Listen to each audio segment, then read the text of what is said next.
Hi there, this is Teacup Lion, and I'm going to go over my neck pattern. This is vaguely what the pattern pieces will look like. You have the back of the head. The two pieces need to be taped together before you cut the fabric. That is this piece right here. You have the top down along the side of the face, like so. This is the center back of the head with the larger dart right back here. You have underneath that, we have a back upper neck, which is right here. This is the back center seam right back here. You have the lower neck piece at the back, right back here. Then you have the front of the neck. These will be labeled front center, which is this piece right here. And then finally the front lower neck piece, which is the chest right here. So let's talk about the pattern and how to alter it. This is going to fit most of my head bases, which are, I would say, larger than most. They have about a 11.5 inch width here. It, however, is easy to alter, and I'll show you how. So let's start with the head side seam. It runs along here. And what you can do is you're just going to take your measuring tape and you are going to measure your actual line from the center top of the head down around to where the head base ends and the neck opening begins. And that should be the same as the length of the head side pattern here. The shoulder seam is going to be about the same no matter what, and that is this little line right here.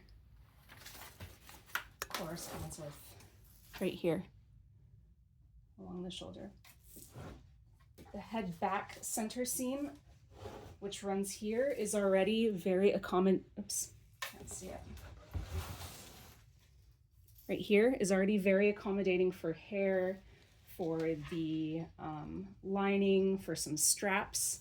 But if you need it to be even bigger, that's easy by just extending the line here out to be a little bit bigger. The dart you should not need to alter. For the front of the neck, I would say the most difficult part to alter will be right at the chin, because each fursuit jaw is going to have a different shape, a different size. I have this neck pattern coming out and jutting slightly forwards so that it comes out and matches the base directly, and you're going to see that along this front center seam. Here it comes forwards. If your head base comes in more at the jaw, you're going to take this in and shorten it this way. If you need to make the chest fur shorter, you're going to trim off along this line and bring this in more.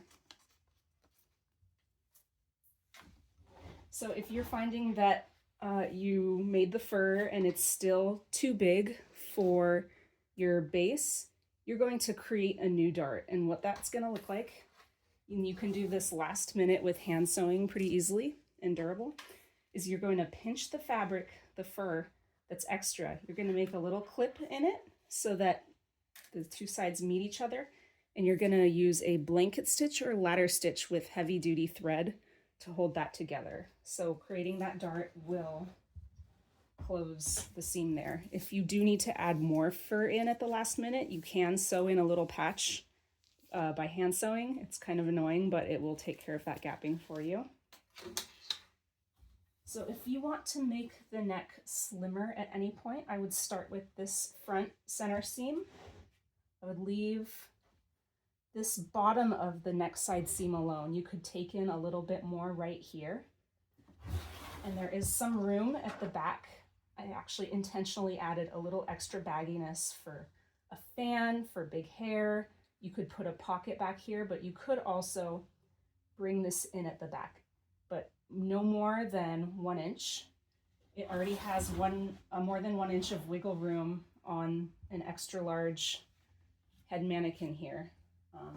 And also the extra room allows your head to move up and down without the back fur being distorted too much from the movement.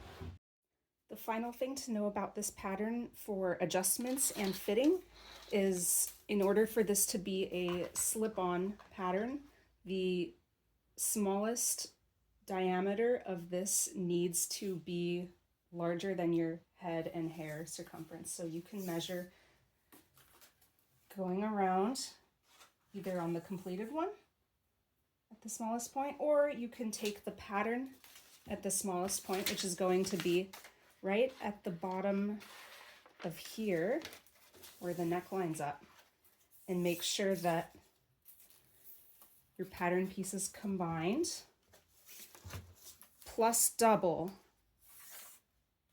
it's about 24.5 to 25 inches, are going to be larger than your actual head circumference at the widest point. Thank you for watching, and if you have any questions, just drop me a comment. Thank you.